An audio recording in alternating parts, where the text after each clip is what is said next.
Hi, I'm Colleen Hutchinson. I'm here with Marina Kurian. We are at the Minimally Invasive Surgery Symposium at the Encore Wynn Las Vegas. Marina, thanks for being here with us. Thank you. I'd like to just start out with, we're going to mostly talk about the band today, but who's getting a band in 2017? Who should be getting a band in 2017? Well, I think it's a very loaded question, and that's because many of our colleagues are not actually putting bands in anymore because they've seen a lot of things happen over the time frame that we've been putting bands in. They were FDA approved in 2001, and since that time we've seen a lot of removals of the band, a lot of issues arising from the fact that it's a device. And so when you ask me that, I'm really looking at patients who understand that it's a device, they understand that it's a reoperation after, and what they're looking for in a weight loss procedure is something that's very low risk. They're afraid of getting their stomach removed in the sleeve. They're afraid of rewriting the intestines. They think that maybe all those other operations are too much for them, and that the band is a simpler way to approach it. And so those are the patients who are coming to me. They think they just need a little help, and a lot of the things that are available right now for the treatment of obesity, like the balloons, etc., they don't feel they're durable enough or long-lasting enough. They still want something that may help them on a longer-term basis or even a permanent solution versus these removable products. Okay. What would you say are the key characteristics of patients who succeed with the band? I think a lot of taking care of patients is expectation management. And so when they come to me and they say they want the band, I'm like, oh, I agree with you. It's the lowest risk up front, and there is a reoperation rate long term, but you have to understand that because the band is so simple in design, it just makes you eat less and be less hungry, that it's the hardest to lose weight with because you really have to do the healthy eating, make sure you're doing more vegetables and some fruits, but that you're eating leaner meats or fish, and that you're staying off the processed carbs, because that's actually going to determine success. So this is what you tell them, the patients who come to you who want the band, in terms of long-term management of their expectations.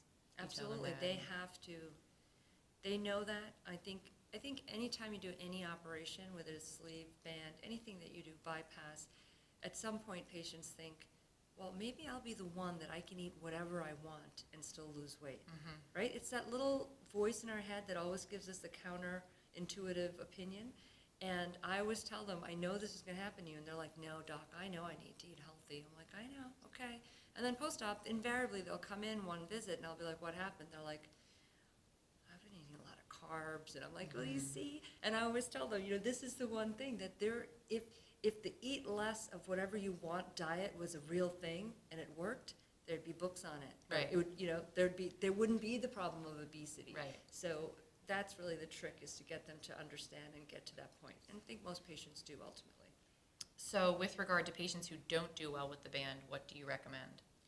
I have long discussions with them, because I think it's, they start to have that problem of feeling like a failure. But it's not, I always say, it's not a failure of you, it's not a failure of the band, it's a failure of the two of you working together, and that happens. So we will try and see what the issue is. Sometimes we need to loosen the band, add a medication, and many times we talk about converting the procedure to a different procedure, either sleeve or bypass. Yeah. Can you talk a little bit more about that? I look at the band to sleeve versus band to bypass. I'm always checking to see how well the patient did with the band. If they didn't do well with the band in terms of weight loss, then I won't go to a sleeve, because the sleeve technically is nature's band. Yeah. So and it's still a restrictive procedure, so I don't do it. But if they've done well with the band but then had an issue or had slip, or they had the band loosened, or they had horrible reflux, and they don't have any esophageal changes, I will go to a sleeve. Okay.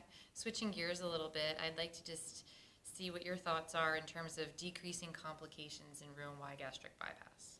So I was asked to give a talk on that here. I think it's critical when you're doing any procedure to look at your outcomes and see how you can affect the complications that you're seeing, or at least review the literature and look at what people have done, whether it's your colleagues, whether it's your competition, whether it's someone from across the country or around the world, and they say they're doing something that's decreased a common complication that we see in bypass, then that's what they should be introducing into their practice. And one more question. Adolescents in bariatric surgery, how many are you seeing, and what do you recommend for that patient population? So in the U.S., we have centers of excellence, and in order to have adolescents, we have to apply for that to be in part of our program. And at NYU, we definitely have that. Okay. And it's not a majority of my practice. I probably see maybe 3 to 5 kids a day, a year, not a day. I was like, wow. 3 to 5 adolescents a year. But amongst 4 surgeons, that can be a fair amount. And right now, because doing a band is considered off-label in the adolescent, we're also seeing a little more sleeve. And when we say adolescent, we're really talking 14 to 17. Okay. Well, thank you so much for being here today, Marina. I really appreciate it. You're welcome. Thank you. Thank you for having me.